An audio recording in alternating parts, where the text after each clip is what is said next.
Hi, Keisha here of New World Tarot, and thank you for joining me today for another vlog.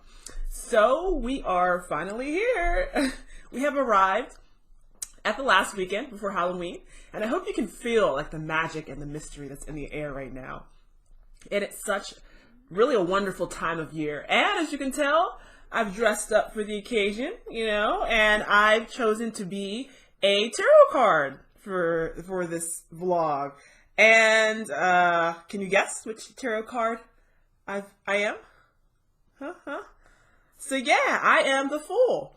And I think that the energy of the tarot card, the Fool, is an awesome energy that actually we do see a lot during this time of year. And it's a great energy to embrace this time of year. Just the carefreeness and the just having fun and the just letting the more serious and grounded energies go for a while and just act the fool.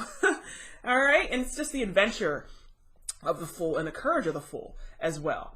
And I'm also bringing in some sexy Scorpio energy as well, which we're going to talk about very soon. Okay.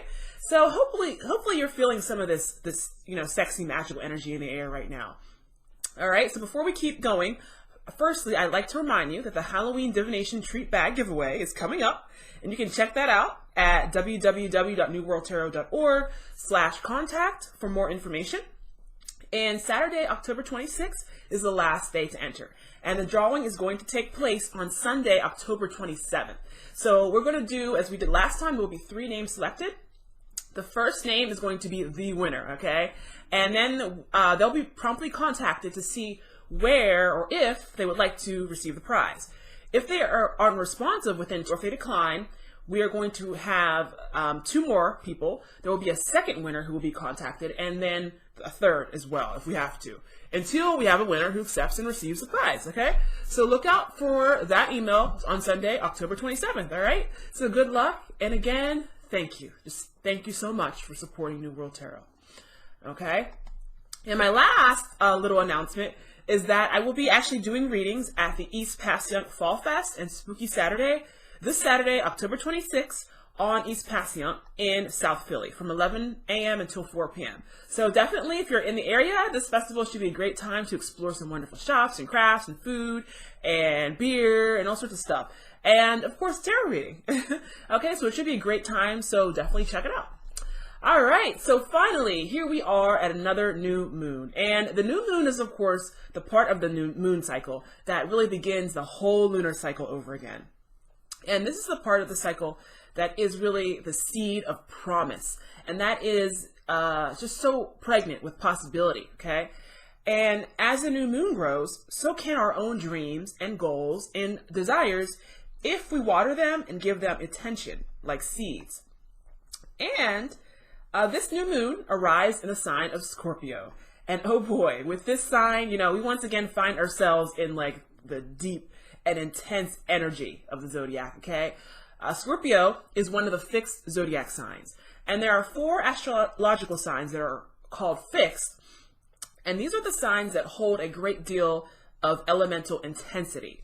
So Scorpio is the fixed water sign.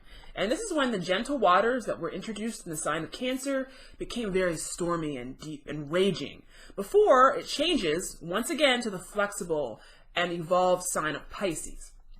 Now, Scorpio is, of course, so special. It's the sign of the scorpion, and it's the sign that houses the night of the thinnest veil, Halloween.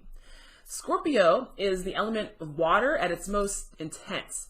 And Scorpio is like the darkest side of water. This is the world that, houses all the deep sea monsters of our subconscious. This is the world of our most shadow-filled nightmares and our fears and our phobias.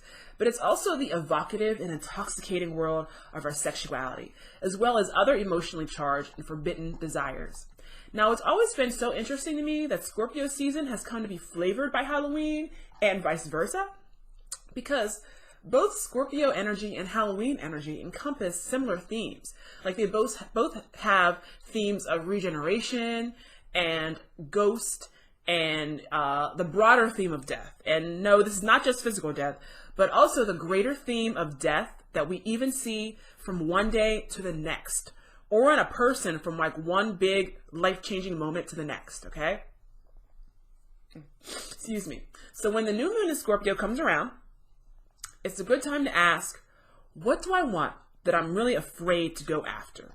And in particular, this time is a great time to set intentions to increase your money as well, and really also to fire up your sex life and to expel fears and phobias. So for a moment, I'd like to talk about a tarot card, all right? And this is the Seven of Cups. All right, so very soon, I should have a picture of some examples of Seven of Cups up on the screen for you. All right. So here I have 3 Seven of Cups cards, all right, from 3 of my favorite decks. And the one in the middle, up top there, is the Seven of Cups from the original Rider-Waite-Smith deck. And this obviously is the prototype image and the oldest image, okay? And the one to the left is the Seven of Ghosts from the Halloween Tarot. And the one on the right is the Seven of Cups from the Tarot of the Haunted House. Now, in all of these images, we have this common theme of a figure transfixed by visions. Some of them enticing and hypnotic and desirable, and others a bit nightmarish and frightening. Now, to me, the number 7 is about vision and victory. And this card is no exception to that. Now, the Seven of Cups often gets a bad rap, okay? This card is, and rightfully so, it's often associated with a preference for fantasizing over action, okay? It's often seen as the card of the chronic daydreamer who can certainly, dream up some great things, but who struggles to turn those daydreams into reality.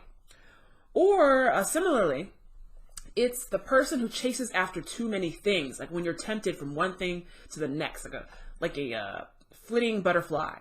And because this person easily gets tempted from one pursuit to the next, they never end up with anything concrete, okay?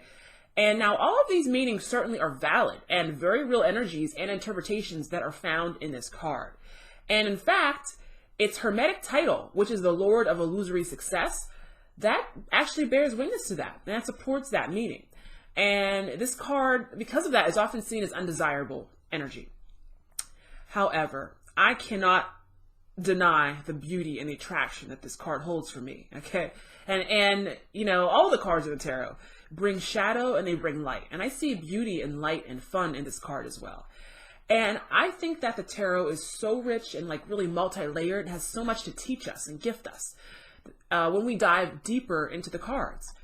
And in fact, I know I say this a lot, but this is a favorite card. The beauty of the Seven of Cups is quite apparent, to me and even to the creators. And the astrological correspondence assigned to this card is Venus in Scorpio. And Venus is, of course, the planet of beauty and creativity.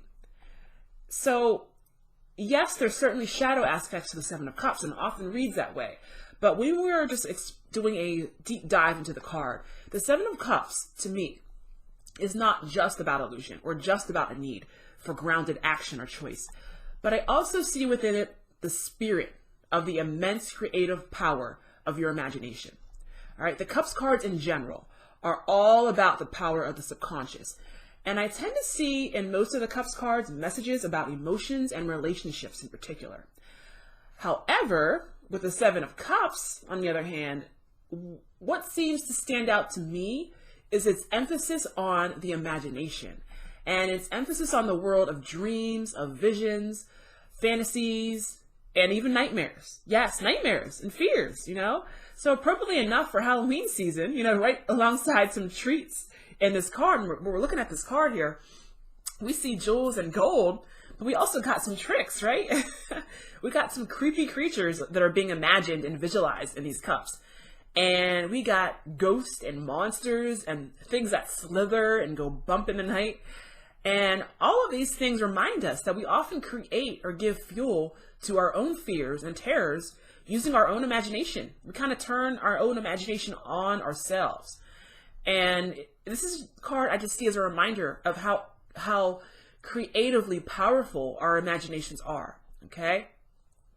So we can really take a look at these Seven of Cups cards, and in each one of them, you see there's a lone figure who's doing the visualizing and the imagining.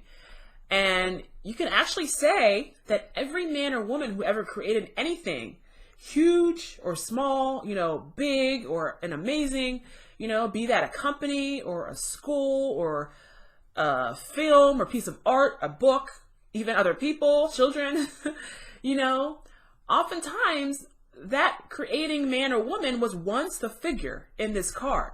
They once had a bunch of grand and spectacular visions and fantasies and inspirations about what they wanted to do or create. And that's where it started, in their imagination. And at first, they may have had no idea how they were going to physically bring their fantasies into reality, but they eventually found the correct earthly actions to take to bring those things from the realm of imagination into real life, at least in some way.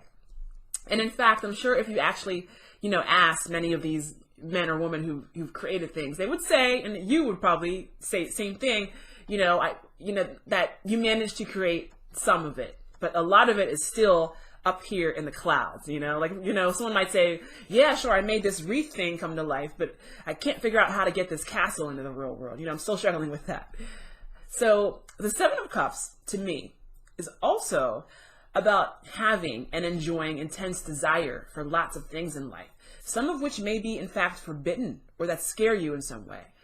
And again, for example, you can think about those emotionally charged things in life, such as sex and money and pleasure and leisure and success and fame. The new moon in Scorpio is known as a great time to work on manifesting things that tend to have an element of intensity and the forbidden to them, such as manifesting an amazing sex life or an amazing financial life, okay? Now, again, in our society, the concepts of money and sex are both very kind of touchy, shadowy subjects that often dredge up a lot of fear and baggage from like the depths of our subconscious. And again, when I see this card, the Seven of Cups, I see a reminder to not ignore your deepest and most intense desires. It just reminds us that if you can dream it, you can do it, okay? It reminds us that nothing is too grand, nothing is too weird or too lofty or too unachievable to be manifested. It just reminds us that your imagination is wild and powerful, and that your imagination is also your most powerful manifestation tool if you can tame it and keep it in check. Okay? So, this new moon in Scorpio, what is it that you want? Is it a better, juicier sex life? More money? To overcome a fear? Decide what you like, what you really, really want, and then keep that in mind and place the intention in your mind to get it. And really put the energy of your imagination and your physical actions into service for your manifestation, okay? So what would be a fun way to kind of do that, all right? So it is, of course, Halloween, and it would be a great time to have some mystical fun with our manifesting, with a little candle magic, or as I like to call them, intention rituals. But, call them what you will, tomato, tomato, magic spells, or you can call them intention rituals. They all work the same way. It starts with your desire, and it starts with you creating an intent of manifestation. You're then going to raise your energy and pour it into your manifestation using the power of your desire and will, and using the symbols that you have, the actual physical symbols that you have before you. So, as a little Halloween gift at newworldtarot.org, if you go to the Living by Divine Design vlog section, you're actually going to find 2 free, fun, and potent energetic rituals to use this new moon in Scorpio, or this Halloween, or whenever, to really bring more sex or more money into your life this new moon in Scorpio. And this is inspired by the heavy magic and mysticism that really hangs in the air around this time of year, as well as around Halloween. And it's also inspired by the concepts of vision and desire and imagination that's found in the Seven of Cups card, okay? So I'm going to run through a very quick demo to show you how it works. And then you can, of course, find the material list and the steps yourself at www.newworldtarot.org, and then head over to the Living by Divine Design vlog section, and you should see the PDFs there, okay? So if you would like to check that out, here we go.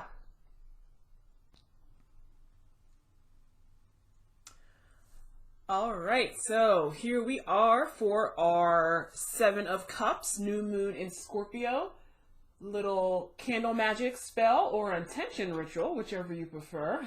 And this one is actually going to be for a richer and fuller sex life. There also is going to be a PDF for one for money that is also going to be attached to the website. You can find it at the link if that's what you would like to do. It's going to be the exact same thing, just the colors will obviously be different. Okay, so for this, you're going to need 2 threads. So I have, for this one, I have a white thread and a gold thread. Okay, I have a red candle, and I have optionally, all right, our 7 of Cups tarot card as a focal point for some focal energy.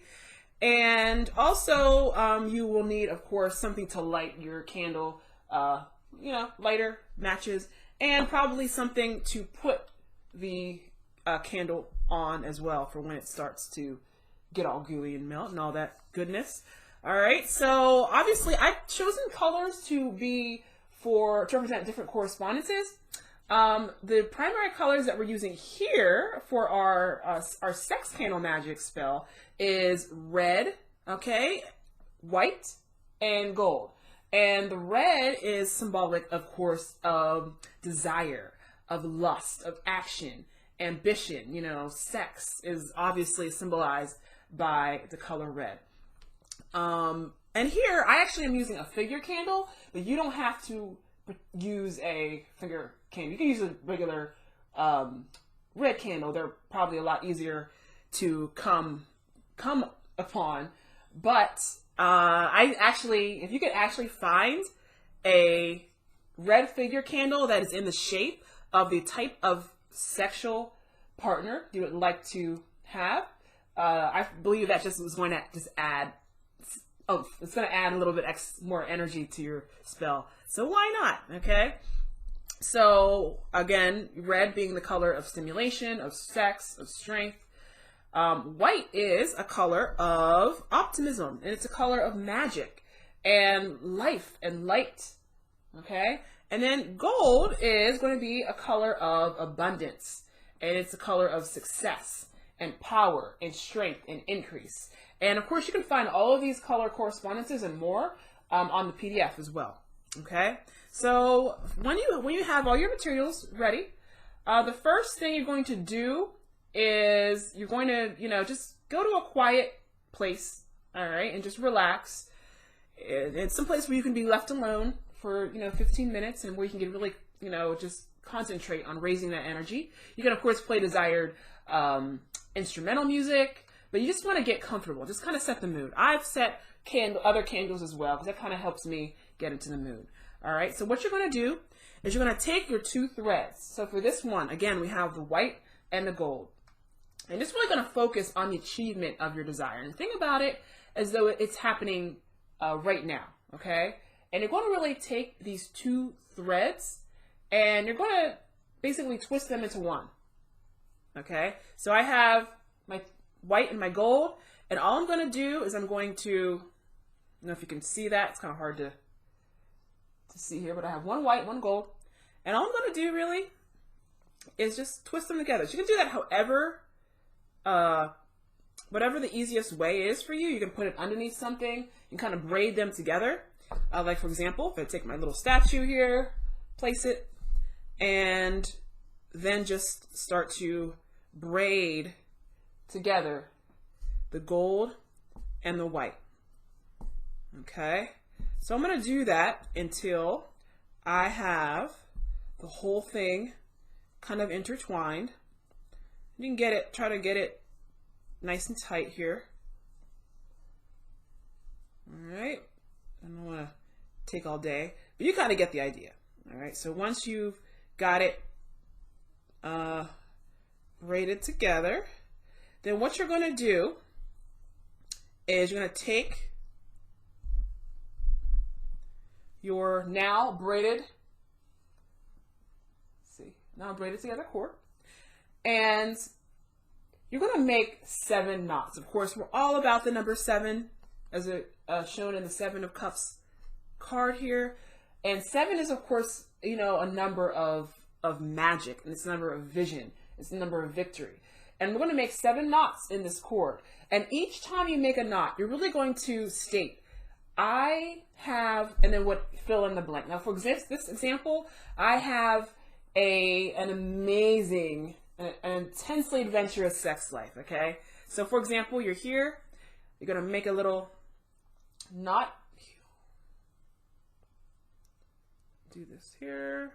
I have an intensely adventurous sex life. All right. Knot number 1. It's going to be kind of hard to see it there. And I'm going to do that again. All right. I have an intensely adventurous sex life. Knot number 2. All right. And you're going to keep doing that until you've made 7 knots in your thread. All right, so once you've done that, I'm just gonna go fast forward just so you guys get the idea. All right, so you'll end up with all sorts of little cords. It's really hard to see, but little cords in your, or knots rather, in your cord. Okay, and after that, you're just going to get your 7 knots, and you're going to loop this thread around the base of whatever candle you're using. So you're going to take it around the base of this candle.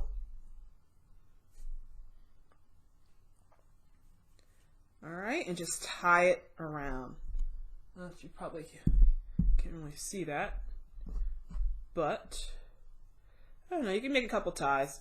But basically, you just want to get it nice and tight around this guy. And however many times you have to tie it or, loop it around, all good. All right. So you'll have it around the base of your candle as shown. All right. So you want to, get your 7 of Cups card nearby, close to your candle, as shown here. And you're going to just, hold this candle at first and just kind of think about being receptive to receiving and having, the what you want kind of come to you. Okay. And once you've done that, you're then going to light your candle. All right, you're going to take it, light them up, and let them go. Okay. So,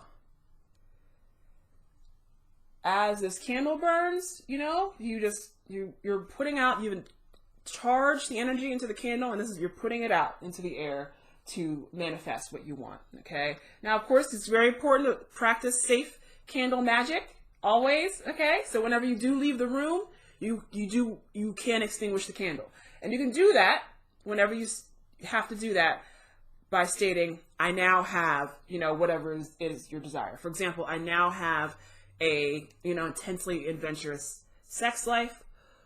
All right. And extinguish the candle, place them back. And when you're back in the room and you can be with the candle, you can light it and light the candle again, and you're going to say, I now have an intensely, adventurous sex life, or whatever it is that you are wanting to manifest, and thank you, and give thanks for having received that, because it's all about having the faith that you're going to receive what you are asking for. Okay. So I now have an intensely adventurous sex life. I thank you. Blow it out. And then if you're leaving the room, as I will be shortly. Okay. So when you're going to do that, burn your candle all the way down, and, you can, of course, dispose of it, or, traditionally burying it in earth is a traditional energetic way to expose of a candle that has been used in energetic manifestation. Get a little potted plant or outside and bury it in the earth. But that's obviously up to you. Okay. So I want to thank you so much for joining me for this little intention ritual or candle magic for our new moon in Scorpio and Halloween. And I wish you a happy Halloween, and have fun. Eat lots of candy, not too much candy, and enjoy the time with your current loved ones, with your ancestors, however you celebrate it. Thank you so much for joining me today, and be safe, be happy, and be blessed. Take care. Bye.